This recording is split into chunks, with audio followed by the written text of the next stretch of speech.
Bonsoir. Je vous remercie pour moi, tant d'honneur, être ce soir avec vous, ces 3 jours avec vous. Et je vous remercie pour me permettre de partager cet événement avec toutes vous. J'ai connu le mouvement de résistance iranien en 2012 quand nous étions sénatrices au Sénat de l'Espagne. J'ai connu des femmes, des hommes aussi, mais des femmes qui, sous le leadership, sous la direction de Mariam Rajavi, luttaient pour rétablir à l'Iran la liberté et la démocratie. Depuis ce moment-là, j'étais prise par l'engagement, la force de ces femmes et aussi de ces hommes qu'avec cette présidente Mariam Rajavi était décidée à rendre à son pays la justice, la liberté et le rétablissement des droits humains et des droits des femmes qui les avaient été arrachés par un régime totalitaire et absolutiste et sans que rien ni personne puisse les arrêter.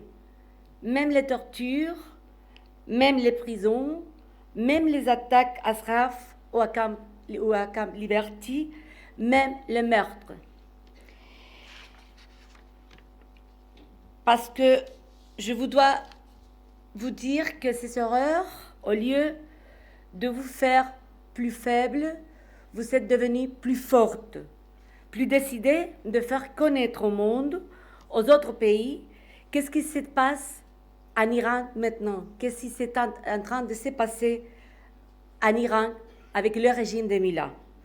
La première fois que je suis allée à Paris en 2013, j'ai vu la grandeur de ce mouvement, la qualité humaine de ces personnes, la générosité de ces femmes. Je vis comme chaque année les appuis, les supports poussés. Je te présente quand la présidente Mariam Rajavi a présenté son plan de 10 points qui constitue une vraie constitution digne d'une grande femme d'État. C'est pour cela que vous êtes vraiment préparés, pas seulement pour changer le régime, parce que comme a dit Mme Rajavi dans son discours hier soir, le régime ne peut pas changer, ne peut pas se transformer en soi-même, il faut les changer. Alors vous êtes préparés sous la direction de votre présidente, de la présidente Mariam Rajavi, pour pas seulement les changer, mais les diriger un nouveau Iran, un Iran libre, vers la justice et la défense des droits humains et des droits des femmes qui ont vous été enlevés. J'étais témoin aussi. Je vis comme on est en train de changer, comme change vite l'opinion et la vie des pays.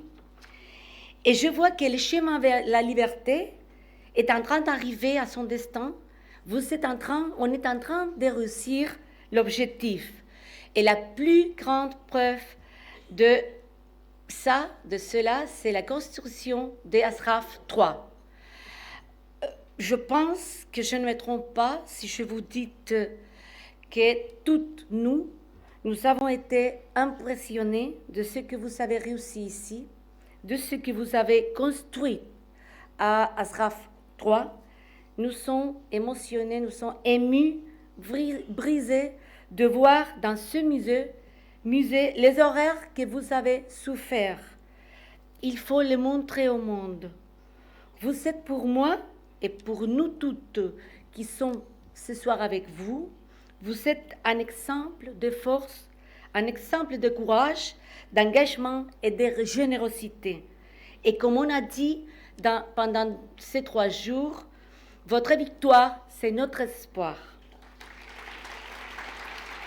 Il faut le dire aux autres pays, que maintenir des relations avec les régimes des moullards, que les aider, que maintenir des relations commerciales avec eux, c'est aider à ceux qui sont responsables de meurtres, qui sont responsables des tortures des milliers de personnes et que la seule solution pour finir avec ce régime totalitaire est la reconnaissance de ce mouvement, du mouvement de résistance iranie et sa présidente, Madame Rajavi, comme la seule solution pour un Iran libre. Finalement, je dois vous dire que je suis convaincue, vraiment convaincue, que prochainement, à bientôt, on va célébrer cette convention en Iran, dans un Iran libre, avec Mariam Rajavi comme présidente. Parce que, comme on dit, les unités de résistance, Holzer, Holzer, Holzer.